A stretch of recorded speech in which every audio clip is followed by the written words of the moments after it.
Hi, everyone. Thanks very much for being here with us. As you all know, you might know, well, this is our first event. It's also the first talk in our meme methodology series, which will be an ongoing project where we have researchers, artists, creators discuss how they research the digital, specifically memes, vernacular content, and digital folklore. Which I think is an important conversation to have within what we were calling meme studies, so to speak. As you might know, the Meme Studies Research Network sprung out of a reading list I circulated on Twitter, so seeing everyone here is really amazing. The interest so far has been really brilliant. So just some housekeeping. Please be aware that this session is being recorded, so that means that the chat box is being recorded as well as the video. We're planning on putting this up online at some point. So if you have any concerns, please email us at memestudiesrn@gmail.com. Also, feel free to use the chat box freely, discuss whatever you want to discuss with the other attendees. It should be a pretty engaging point. You can also use it to network, I don't know. For today's talk, we have Gabriele de Seta with us, whose work I've been following for a while. So I'm very excited to have him here and really like to thank him for agreeing to this event. Gabriele is a postdoctoral fellow in the Department of Linguistic, Literary and Aesthetic Studies at the University of Bergen in Norway. In this talk, he will ask, how can we study internet memes and other genres of digital folklore? He will outline 4 strategies to approach digital folklore ethnographically. And these strategies build on extensive methodological debates and aim at fine-tuning the existing framework of digital ethnography for the study of vernacular content and practices emerging on digital media. After Gabriele is finished with his talk, we will have a Q&A session. For this session, please be sure to use the Q&A box, which is different than the chat box. That way I can keep track of the questions directed at Gabriele. Also, you don't have to wait until the Q&A session starts to start typing in your questions. Feel free to send them in the Q&A box throughout the talk. Our member, Giulia Villanucci, will be moderating the chat box. So for more general questions and queries, the chat box is the place to go. You can also tweet about the event using the Meme Methodologies hashtag on Twitter, which I realized has 3 me's in it. Again, thanks. And without further ado, I'll pass the mic to Gabriele and I'll jump out of the video. Great. Well, hello, everyone. Thank you, Idil, and thank you, Meme Research Network Studies, MSRN, RNS. I don't know. I'll try to share my screen. I didn't try this, but maybe should have. Who can share? Okay. Yes. So can you see my screen? I assume so. And this is it. Okay, let me check the chat. Yes, great, thank you. Okay, let me know if there's any problem or if I should speak slowly or louder or something. So welcome to this talk, which is titled Ethnographic Approaches to Digital Folklore. There's my contacts at the bottom in case you want to catch up with any question or ideas. And my Twitter is strongly quite unprofessional, so don't expect academic takes on it. Okay, so I'll just introduce myself briefly. So this is me, you can see me in the video as well. That's my name, you can call me Gabriel. And I have, just to give you a bit of context, I have a PhD in sociology from the Hong Kong Polytechnic University, during which I did research on Chinese digital folklore, on which this presentation draws quite a bit. And then I was a postdoctoral fellow at the Academia Sinica Institute of Ethnology in Taiwan, where I kept doing research about media anthropology, different aspects of internet use. Then I was, for a couple of years, I was a curator, resident artist, and generally freelancing. And most recently, I have been, and I still am, a postdoctoral researcher at the University of Bergen, where I'm part of this project called Machine Vision in Everyday Life. That's about machine vision, predictably, and it's not very much connected to what I'm going to talk about today, if not methodologically, because they're all ethnographically grounded projects. So now that you know a little bit, let's go into what's going to happen in the next 30, 40 minutes.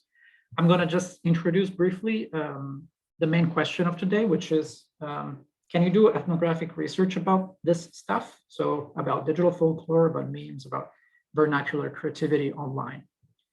And I'm then going to introduce a little bit the two main terms, so digital folklore and digital ethnography, what they mean and why to use them. After which, we're going to go into the main body of the presentation, which will be 4 strategies to approach digital folklore ethnographically.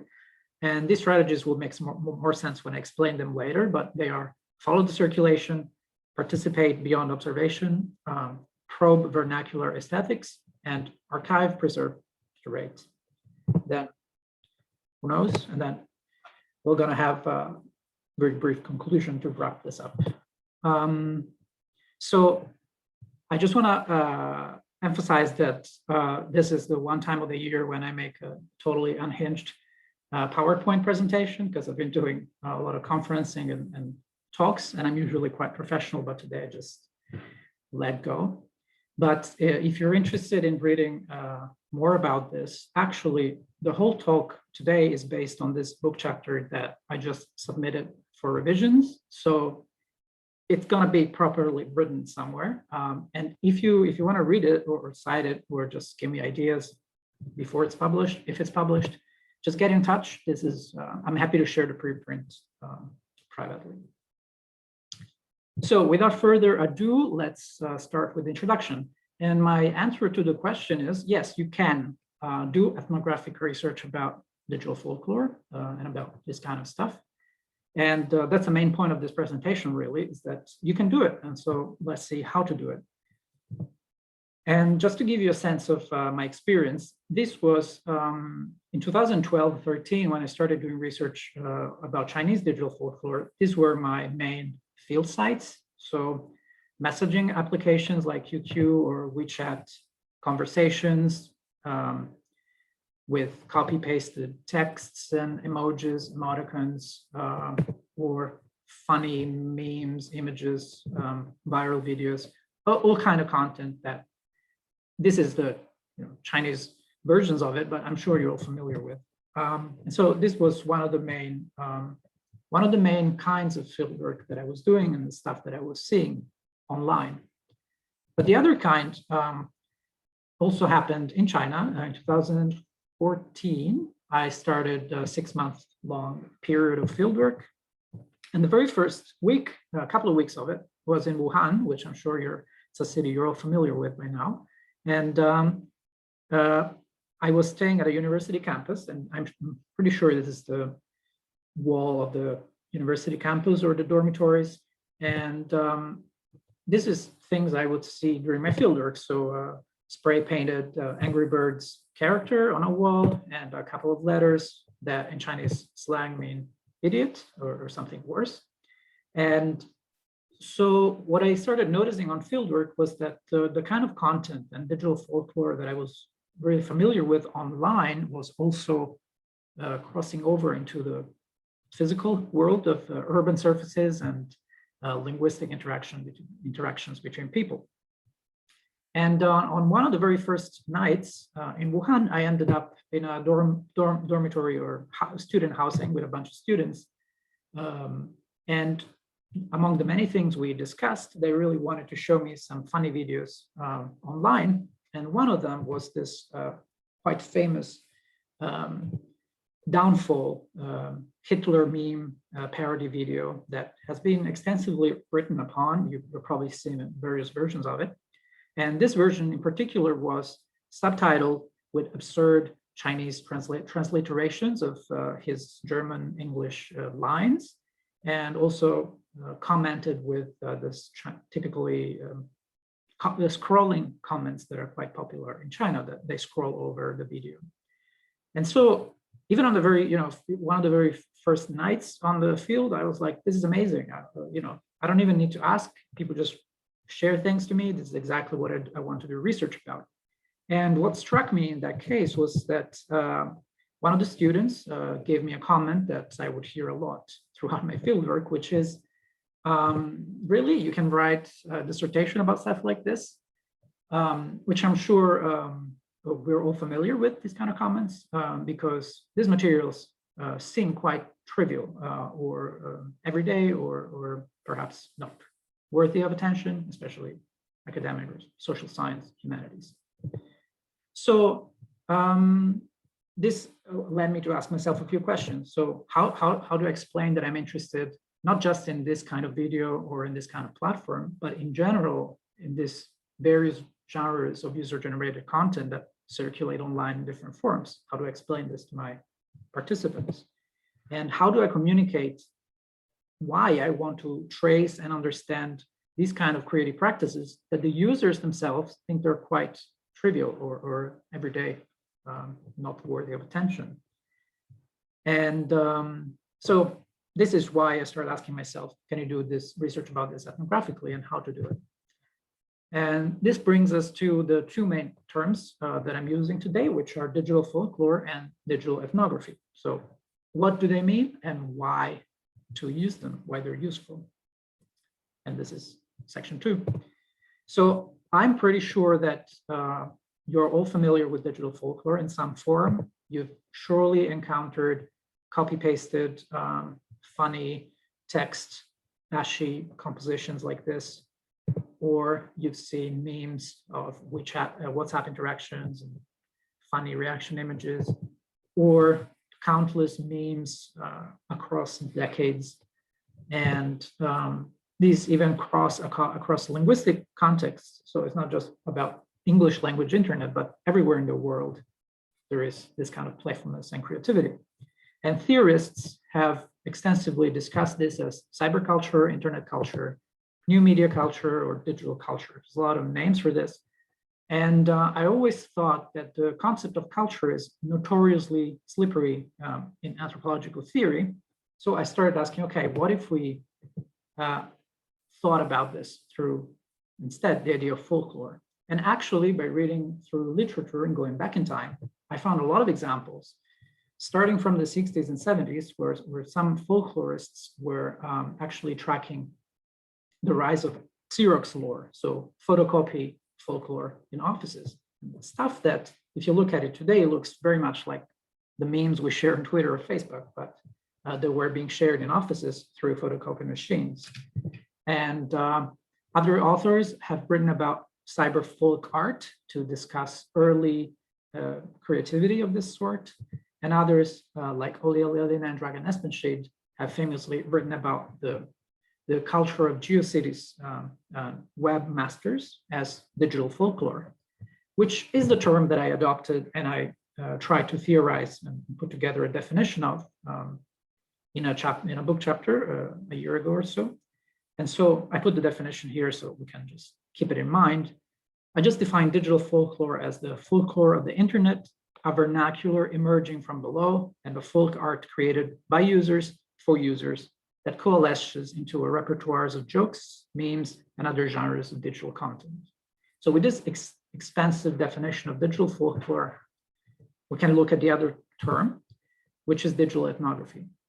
Now, digital folklore has been studied quite extensively, but in many research projects, authors adopt interpretive methodologies, like they analyze discourse or texts or images or the visual semiotics of this kind of content.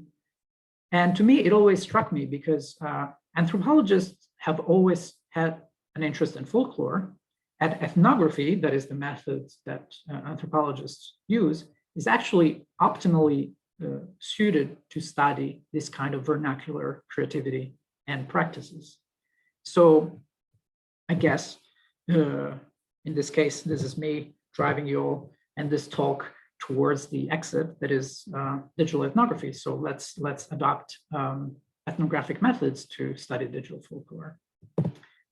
And again, there is an extensive body of methodological writing on digital ethnography. And I would recommend all of these books about virtual ethnography, ethnographic approaches to the internet, digital ethnography more recently, and there are companions with chapters dedicated to all kinds of possible topics. And there are studies of Second Life, how to write digital field notes, ethnography, virtual worlds. There's literally a proliferation of different kinds of something ethnography for digital media.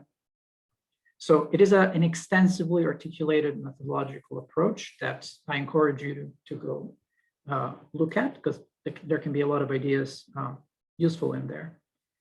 But what I want to emphasize is that regardless of the kind of digital ethnography you're doing, if you consider digital media as tools, as places, as ways of being, digital ethnography has been, as of today, developed into a highly specialized methodology that can study a wide variety of topics and contexts. And digital folklore is one of these. That's actually one of the topics that is most suitable for digital ethnographic research. So this is the first part of my talk. And now the question is, okay, how to actually do it? So how to approach digital folklore ethnographically. And I want to emphasize that the 4 strategies that I'm putting forth here that are also outlined in the book chapter I just finished writing are just a toolbox, perhaps of useless or clunky tools that I encourage you to just pick and choose and develop them or come up with your own, because methodology is like this. There's no ultimate way of doing it or solution to all problems. It always depends on what you're trying to study and how. But let's start with the first strategy. So the first strategy I called follow the circulation. So in folklore, traditionally, the core activity is performance. So folk tales, songs, lullabies, oral histories, all of these genres of folklore exist only because people perform them. So they sing, they tell each other, they write down and pass along, or generally you perform something and it keeps existing. So this is why so much of folklore studies is concerned with recording and preserving, because folklore mostly exists in performance. And one of the key differences of digital folklore is that digital folklore mostly exists in circulation. So there really is no need to perform because content exists, content is already a trace. So all you need to do really is to share it or retweet, repost, send to a friend, upload, collect. The practices shift from practices of performance to practices that sustain circulation. There can be as easy as sharing something. And so from this insight, I thought that one key practice is to follow the circulation. I'm going to give you an example. So this meme emerged in 2009, and it was known as "I Wish I Was at Home" comic. So many years ago. And a year later, just the head of the character was used on a German image board and was called the Twarts.jpg. Again, a couple of years, no, 3 years later, there is a Facebook page called Feels Guy Facebook page. So this guy has already changed from someone who's a party and is bored to just a reaction image to now a character with his name and comics. And from 2014 to today, we know this character as Wojciech, and there are entire like hundreds of versions, and he has friends and girlfriends and family and complicated racial and gender and cultural versions that comment on different aspects of it. And so by following the circulation of this character, we can not only see how digital folklore changes across what classical anthropological fieldwork would discuss as field sites, right? Here, an image is moving between images themselves, image message boards, social networking websites, and then social media at large.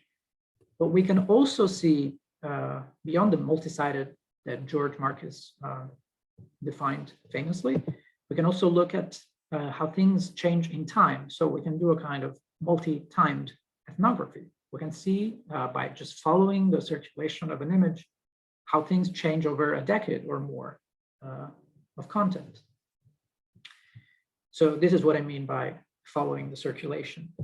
And in practice, just to give you an example from my own fieldwork, one of my main strategies to do this is to start from one specific example of digital folklore, like this, this picture of Chinese actor Wu Jing with a caption, and then, for example, transcribe the text, the caption text, and search for it on search engines to see if it is a common phrase or a funny phrase or a meme in itself. And another strategy is to search and to look for watermarks that platforms might put on the images to try to figure out where it came from. In this case, there is the handle of the user who posted it. So I was able to trace back the original post and see the context in which this image was posted. Another thing I can do with just this image is to put it into search engines like Google or Baidu, which is, again, interesting because you can use search engines, the image search function, to kind of trace back images retroactively to where they were posted originally across websites. And this can give you a lot of information about, first of all, different linguistic contexts, because the results from Google and Baidu are totally different. And also, depending on how search engines work, you can find different versions of the same image or visually similar images that help you expand the context of circulation. So these are some of the strategies that I use to follow the circulation of content. So regardless of what you're studying, this was examples about visual images, but you can apply these strategies to all kinds of stuff. And you can use search engines, you can try to reverse engineer content, you can use metadata and digital methods, because in general, following the circulation of digital folklore allows you to understand contextual and historical variation, so what I call multi-sided and multi-timed of digital folklore, and also to gather insight into how content is constructed and categorized by users. So in this case, I found that in China, people don't call memes memes. They have other names for this kind of content. So it is interesting to follow the circulation in itself, even just to understand these very basic things. So let's go to strategy 2, which is participate beyond observation. Now, participant observation is a standard method in ethnography, and it just means find a social context and try to join it. Don't just observe from the outside, but try to participate in social activities. So this would seem to be a very basic concept in digital ethnography. But I think it's important to emphasize that participation needs to move beyond just the observation and to actually engage in doing stuff. And I'm just going to give you an example from my research because it's useful to see it in practice. So this is just a screenshot from a video of a deep fake of Donald Trump and Secretary of State Pompeo that a Chinese user did to make them sing a Chinese popular song, or nationalist anthem or something. And I was quite intrigued by it. I decided to do a case study of this kind of deepfakes. This is an article I wrote earlier this year. And so I started tracing, following the circulation of this face-changing deepfake videos on a specific Chinese video platform, which was quite interesting because it allowed me to understand this kind of videos and to see how they are shared and interpreted. But just following the circulation was not enough. I needed to participate. And so my participation was basically as easy as registering an account on this website and start to consume video. And then from just watching, I started actually watching tutorials to make this kind of deepfakes. And after trying to learn, I got in touch with some of the creators through the website's own messaging system. And I started asking, how did you start getting into this kind of content? What pushed you? How did you learn? What kind of coding language do you use? Just talking to creators. And eventually, I made a couple of deepfake videos of myself, following tutorials and following recommendations from users. And then I uploaded them on the platform, and I miserably failed at getting any attention or popularity. But this was, all in all, a way to participate in consumption, in skill sharing, socialization, and creation around a kind of digital folklore that I was interested in. So at least I tried. And I think it's important to emphasize that this kind of participating beyond observation allows the researcher to further put the ethnographic field into focus, to understand what things are being done and who is doing them and what these practices actually mean. And moving beyond just observation might also require you to experience ordinary practices that before you might have only observed. Now you have to actually do these things. You might have to acquire specialized skills, like I had to learn how to do deepfake videos. And you might encounter ethical thresholds, like, okay, now I learned to do this, but I have to put my face on it, or I have to use someone else's image. And through experiencing this kind of dilemmas, you can actually learn a bit more about the production and creation of digital folklore. So in this case, digital ethnography is already well equipped to do this kind of things, to participate. So experiment with it. There is the classic methodology of participant observation. You can do interviews, you can join and create group discussions. And most importantly, as I've shown, ask for help from community members, from your research participants, or offer collaboration, make things together, try to learn from people. These are all valid strategies to try to participate beyond observation. Which brings us to strategy 3, probe vernacular aesthetics. So again, we're all familiar with digital folklore, some kind of it, and we instinctively know that this kind of content has its own aesthetics. Aesthetic repertoires, styles, fashions, and changes. And these are very well documented, I think, in existing research. There is a lot of writing and even a very good documentary on the bulletin board systems and Ashi art. Very old stuff, right? But was already digital folklore. Again, Lealina and Espenschild's book, Digital Folklore itself, about GeoCities and the early vernacular web, is a great exploration of a historical moment in web design. There are studies of the kind of aesthetics that characterize conservative humor in the US, and other studies that look at memes, more contemporary ones, and even identify an ugly aesthetics of memes. So I think it's quite clear that digital folklore has its own complicated, layered history of aesthetics, and that these are not fixed. So yes, today we think of memes as having some characteristics, but they were different 10 years ago. They will be different in 10 years. Maybe they will not call them memes anymore. There will be other kinds of digital folklore. And I think it's important to look at this. And I think it's also important to, when you do research, to probe into these aesthetics of your specific case study. Again, I'll give you an example from my own research. Around 2015, I just came back from my fieldwork in China, and I had I downloaded and collected a lot of things, including these reaction images. that were clearly funny and were clearly referring to different things and video games and maybe emojis or emoticons and popular culture, but I didn't know because I didn't have the interpretive baggage to understand them.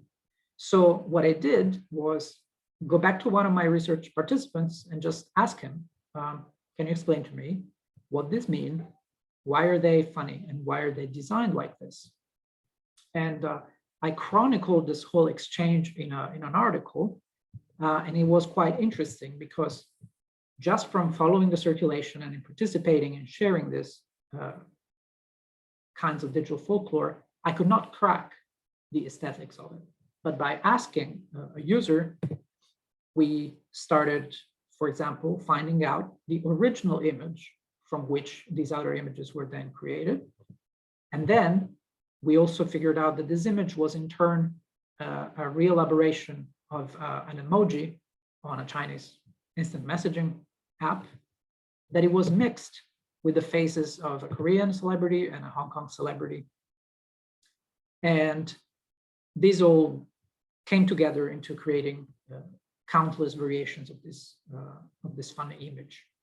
And in the article, I report some interview quotes with my participant, who eventually figured out, oh, I found them online. The face in that one is from Jingwanzan, which is a popular Korean movie. I also want to know where the face of the other one comes from. I guess they are made by internet friends from this specific image board. And as he concluded, it's a collective creation.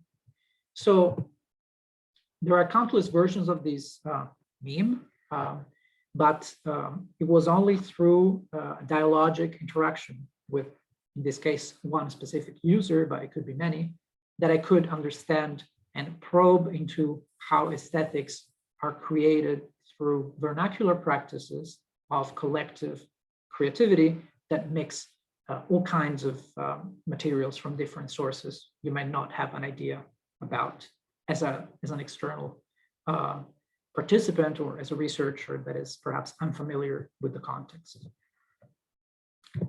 Which brings us to the conclusion of this strategy. Probing vernacular aesthetics is useful, and this goes beyond what I just shown, mostly relying on visual content. You can probe into the aesthetics of copy-pasted texts, of narratives, of music, of TikTok dances, and all kinds of digital folklore that you're interested in. There is always an aesthetic repertoire that drives them and shapes them. And probing vernacular aesthetics helps, first of all, moving beyond just the circulation and participation towards a dialogic understanding of signification in practice, so how people make meaning with things. And secondly, it helps unsettling your own interpretive presuppositions. So if I looked at those memes just with my own understanding, I might have drawn conclusions that were not based in anything actually existing in the repertoire itself. But asking someone and working through these materials dialogically really helps figuring out what these aesthetics are about. And finally, strategy 4, archive, preserve, and curate. These are all quite similar terms that mean, collecting stuff and keeping it somewhere safe and then editing it into different forms. Again, this draws on existing practices of users. So I'm sure many of you collect memes. Maybe you have meme folders on your phone or on your computer where you collect the funny ones, reaction images you want to use later, or rare memes to exchange with friends.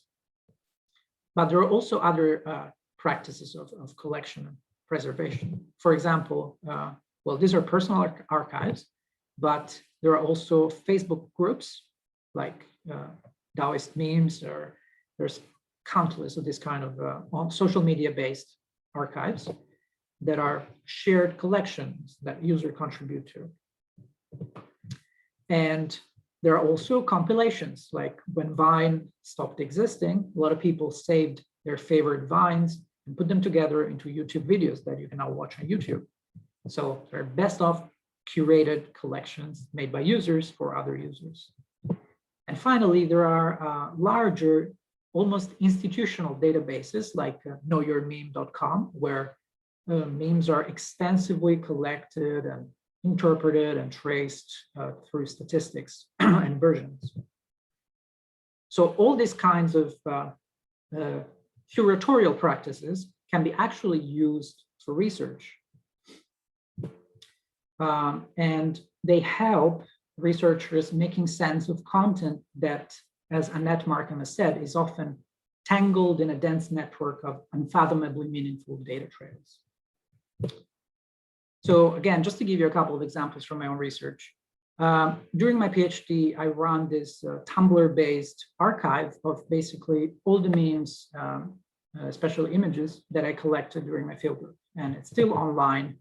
And it's just a very basic online repository that I run and I use to share content with my interviewees or to just search through it and tag it to try to make sense of it. So a very basic content repository that can become a quite important resource for research. And another example is a more art practice based one. So I collaborated with a colleague and we used a collection of WeChat videos that we collected over years to create an art installation that was then exhibited in China. Here you can see a short clip of how it was installed on, I think, 18 iPhones, each playing different viral videos and funny and humorous videos. So these are two very different ways in which the collection of content and the preservation and curation of it can be used productively to both make sense of it and disseminate it and present it to people in ways that make sense to understand it more accurately. So archiving, preserving, and curating help you drawing your research towards the same practices for which users collect and organize this content already, because people are already doing it. So you might as well look at how they're doing it. And in this way, collecting data becomes a self-reflexive ethnographic effort. So you're doing it and you think about it, why you're collecting, how are you collecting, how are you shaping the data into? And in this way, you can actually interrogate the medium you're doing research about its own affordances. So for example, how do different social media platforms like Facebook or Twitter encourage or discourage the preservation of content? Which kind of curatorial practices do users themselves develop as they use this kind of media? And where is content archived? Where do memes actually live? Who manages them? Why do they go offline? Who is preserving all this kind of content? And in practical terms, if you're interested, there are many available tools to do this kind of work, starting, as I said, from search engines and the cached versions of web pages to stuff like Internet Archive, the Wayback Machine, they're great tools, or things like Web Recorder or Conifer that allow you to actually save entire web pages with all the content in it. And there are countless existing archives that you can look into and delve into to do your own research to help preserving and curating things. So this section is mysterious. So section 5 is just a few conclusions that I'll summarize very briefly before going to Q&A. And I hope it was an interesting overview of this book chapter and topic. So I'm just gonna leave you with a few takeaways. In my introduction, I just asked the question, can you do ethnographic research about digital folklore? And the answer is yes, you can. And actually you should. And I explained why in the second part, where I concluded that digital ethnography is actually an extensively articulated methodology that suits perfectly the study of vernacular creativity and digital folklore. So do it, it's possible, and digital ethnography works great for it. But how to do it? So I outlined 4 strategies. The first is follow the circulation. So understand how digital folklore is shared across sites and how it changes in time. Then try to participate beyond observation. Experience how things are consumed, shared, and created firsthand. The more you try to experience, the more you can understand about it. Third, probe vernacular aesthetics. Try to engage with users dialogically to understand how genres of digital folklore are interpreted and developed, and how these aesthetics emerge organically from their practices. And fourth, archive, preserve, curate. So try to figure out which strategies users have to collect and preserve content, and adopt the strategies and repurpose them for your own research project. Try to see in which ways preserving stuff, archiving stuff, and curating stuff can help you make sense of it and actually preserve it for the future and for scholars that will come after you. So these are my takeaways. I don't know if I should leave on this slide, but I also have, we can move to the Q&A. I have references for anything that I cited if you're interested. And I hope I haven't gone too much over time, but yeah, it's good. We can have a little bit of a Q&A. If Idil, you want to come back? Yeah, that was amazing, Gabriele. Thanks so much. I really, really enjoyed that. And it's really nice to see some of the stuff that maybe we've been doing, see it like, you know, presented as this is digital ethnography, this is something you can do, and it produces interesting results. That was really cool. So we're going to move on to the Q&A. We've got some questions here. I'll start with Lucy March. Gabriele, thank you for this very entertaining talk. I'm curious to hear your thoughts on the necessity/importance of using in-person fieldwork as an accompaniment to digital ethnography. I'm also interested in looking at Chinese language digital cultures. Thank you. Yes, well, thank you, first of all. I'm happy if you enjoyed it.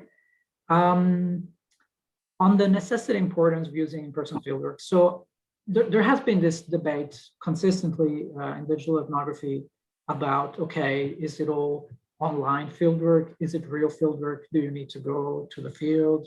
And I think it's, I think we moved past that actually, and especially in more recent writing, it has been extensively recognized that, first of all, yes, you can do fieldwork just by browsing Facebook. If that is your interest and if that is your field site, that's it. That's what you need to do.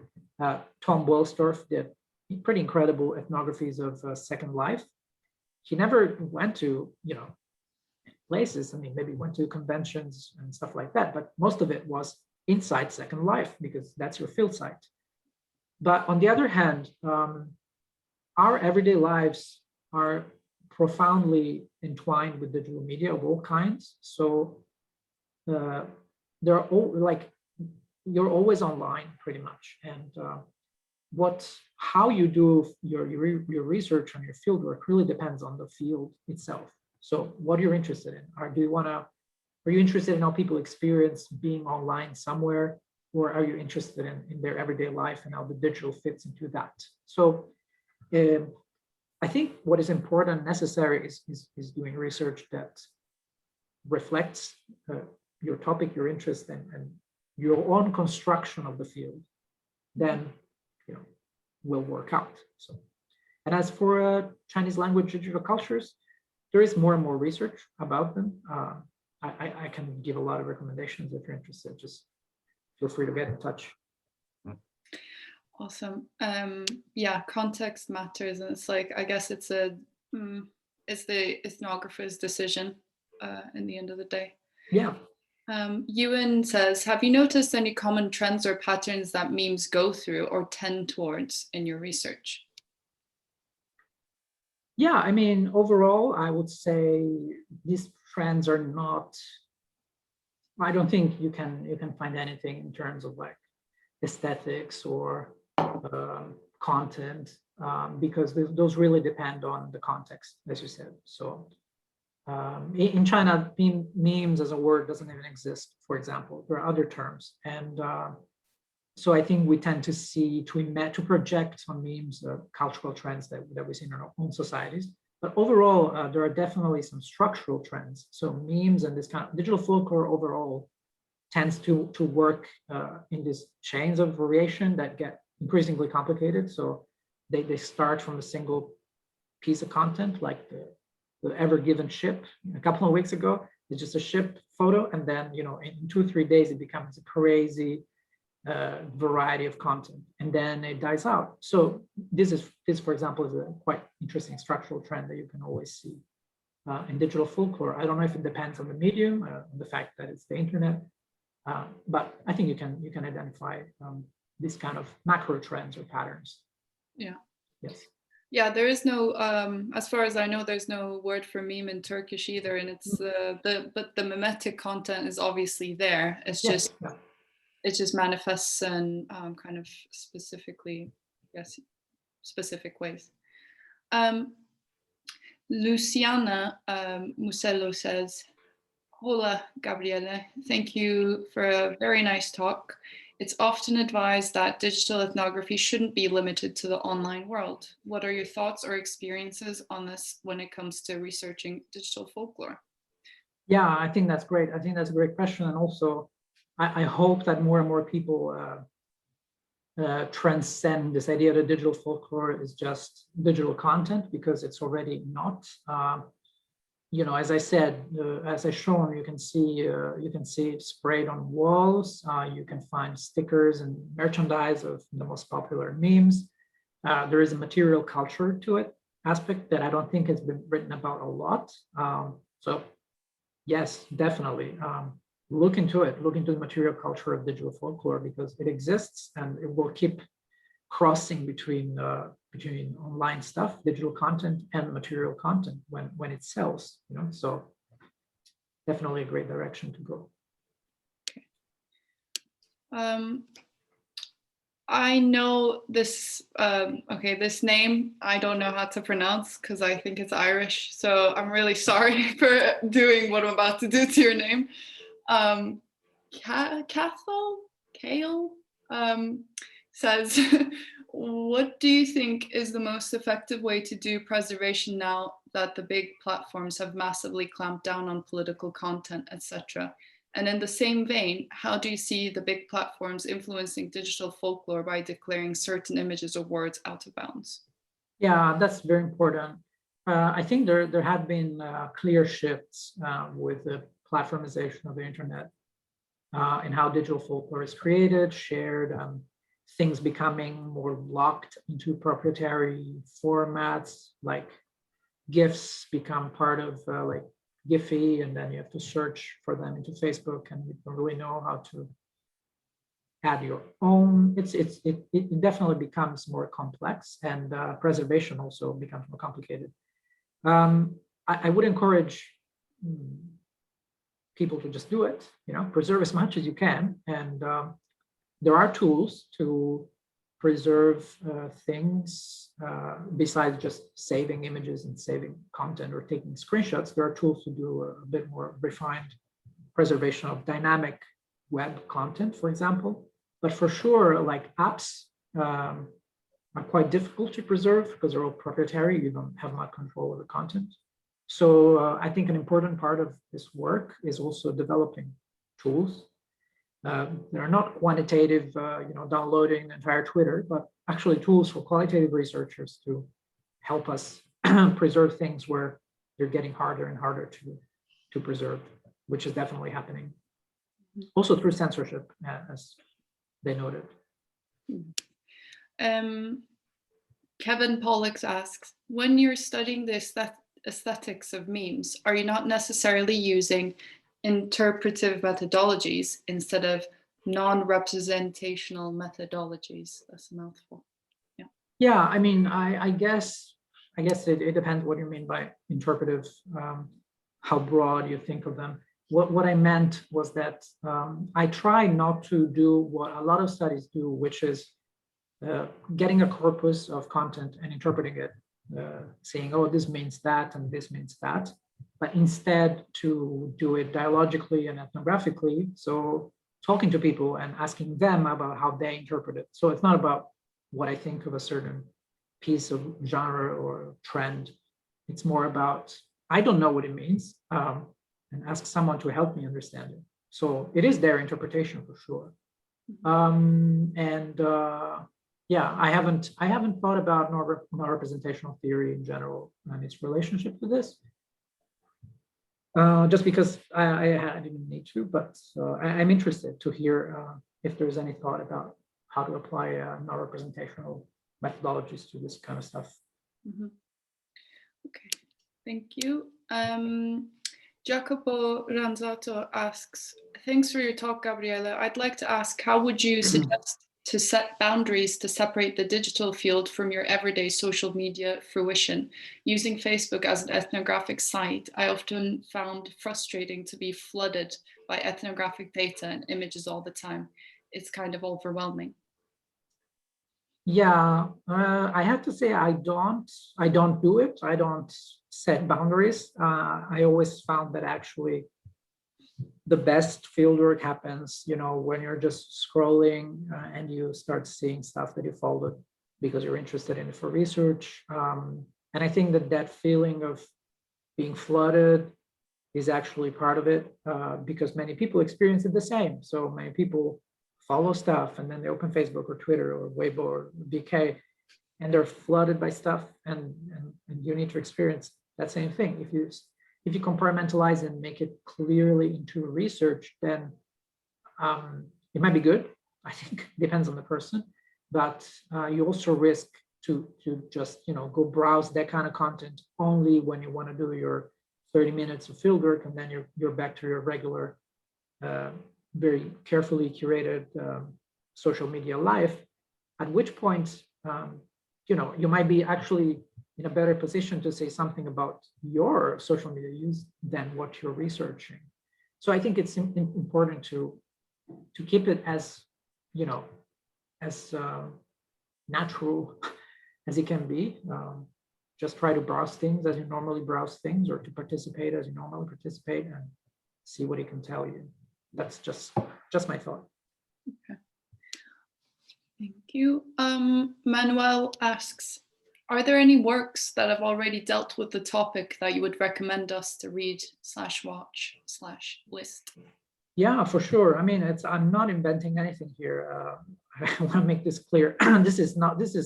There's folklore studies. People in folklore studies have been writing about this since the 70s, before the internet.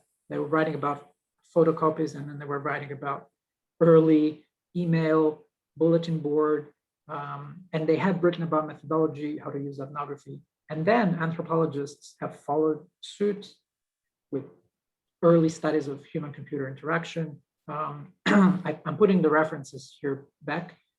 I would definitely read T.J. Blank's Folklore in the Internet. It's an edited book with different case studies. Gabriele Coleman, Ethnographic Approaches to Digital Media, is a great overview of digital ethnography. And she also talks about vernacular stuff and media prosaics. I would read Digital Folklore, the book, which is arguably a book about net art and the preservation of GeoCities, but it's so rich in insights into this whole thing. Annette Markham's work, I just citing two entries here, but she's written extensively about digital ethnography. Very good stuff. Just, follow any of these threads and you'll find a lot. Yeah, these are all great suggestions. I've written some of them down as well. Jamie Cohen says, really wonderful presentation. Thank you. Question, in terms of publishing, some journals require credit to the meme creator, but this is an issue with collectively created memes or anonymous creations. Do you explain the meme or reframe and exclude the image, or push back against reviewers?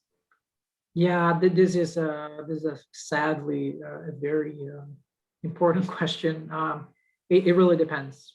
There is a very good article by Amy Brookman, I think 2002 or 8, I forgot, but it's about the ethics of citing creators of vernacular content like this.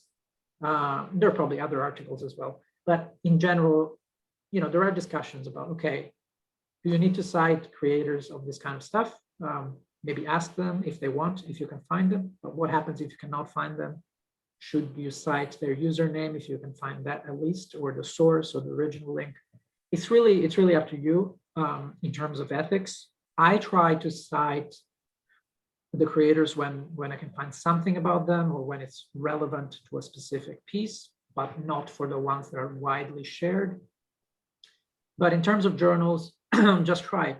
When you submit to a journal, put all the images you want in it, see what they ask. Some of them require very complicated permission forms, and so eventually I just cut them out. And in other cases, I try to push. Indeed, I always try to push and say, this is fair use. This is a widely shared image that's everywhere online, and I can put one of the links, but I don't need to find the author. It really, I actually reflect on every single one every time to try to do the best thing. And in some cases, I know the authors, and in that case, I ask them, I'm like, should I cite you by name? Do you want me to put your username? And sometimes they say, yes, please. Other times they say, no, I don't want to. So that's good when you can, but when you can't, try to do the right thing and push for it with the journals. Yeah, agreed. It also depends on the kind of platform that you're using as well. Yeah. If it's public or if it's a semi-public or private one. Yeah. Yeah. Okay, and third, so I'm gonna butcher this name as well. Sorry, Tinka. I think is safe. Yes. How many people would you ask for their interpretation of certain memes for scientific research? Yeah, as many as you think you need to achieve satisfactory interpretation. So in the case I discussed, that I wrote an entire article just with one person. But that was a very specific case because this person was actually making these memes. He introduced me to this kind of images. We talked about them for months. We tried together to find the sources, to unpack it. So it was a very extensive hermeneutic exploration of digital folklore. So there was enough material to write an entire paper.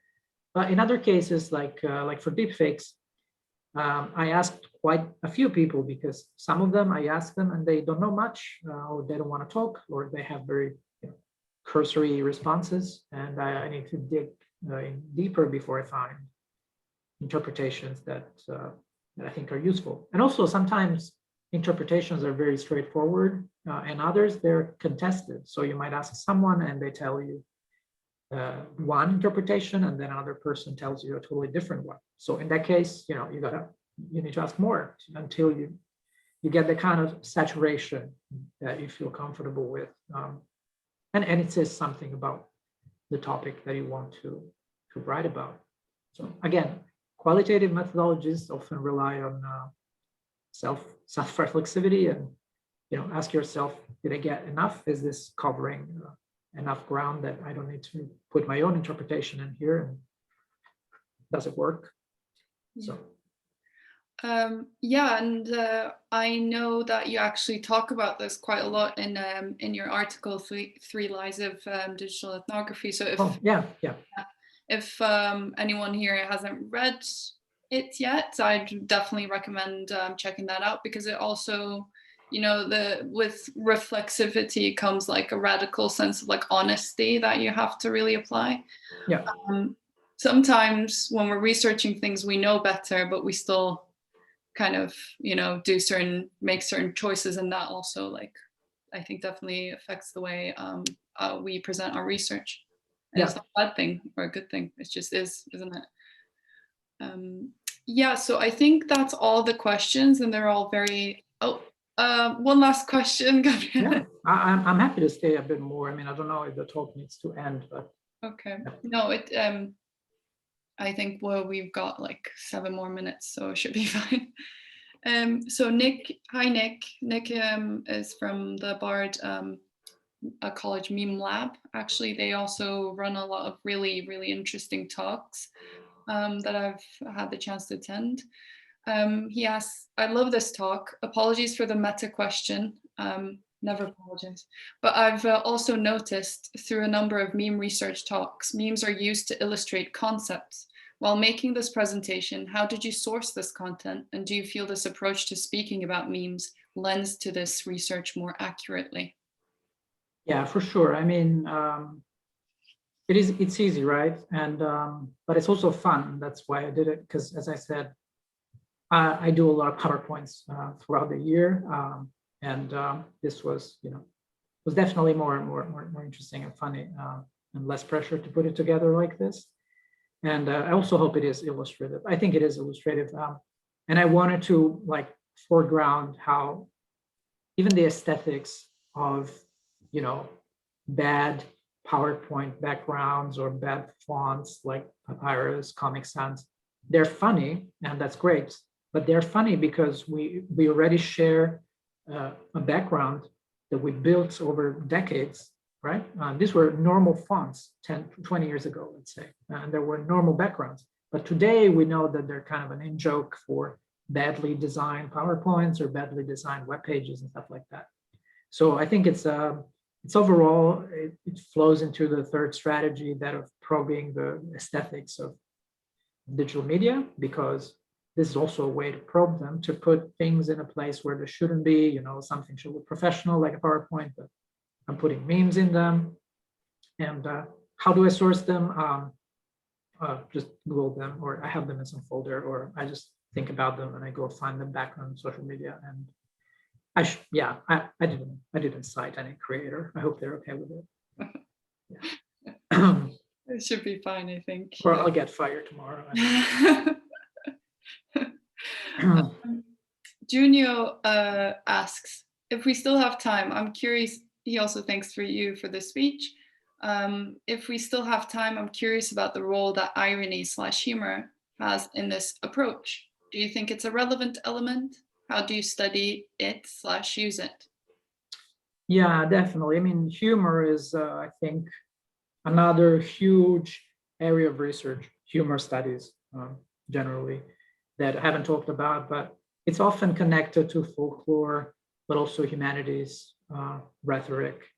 And a lot of people have written about it. A lot of folklorists write about humor, because humor is one of the main genres of folklore. I mean, you have tales, folk tales, but you also have jokes. Jokes are a huge genre of content. So, and I mean, most of digital folklore is humorous. I mean, it depends. There might be right-wing humor that is not funny for you. Maybe it's racist or discriminatory, or it might be very old school humor that is not funny anymore, or it might be memes from the future that are not yet funny. But it's undeniable that most of this is because it's funny content. It's humorous. It's parody or stuff like that. So voluntarily or involuntarily, because it's it's ugly looking or it's from the past, I think it's a central category of what we're doing research on.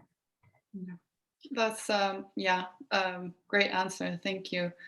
Okay, I think we are done. Yeah, memes from the future is that's galaxy brain shit right there. Really enjoyable. I haven't read the chat at all because I didn't have time. I don't know if there's any question that was dropped there, but I think I can still go through it maybe after the talk, or yeah, we can go through it after the talk. But someone asked, I think, about the slides. If that would be available, but maybe we can figure that out later. Yeah. Okay. Thanks everyone so much for participating in our first event, and thanks Gabriele for this amazing, brilliant talk. I will. Well, thank you for inviting me. Thank you for the invite. Hopefully we can put out some more talks like this, and I hope the audience enjoyed it as well. I will end the recording now.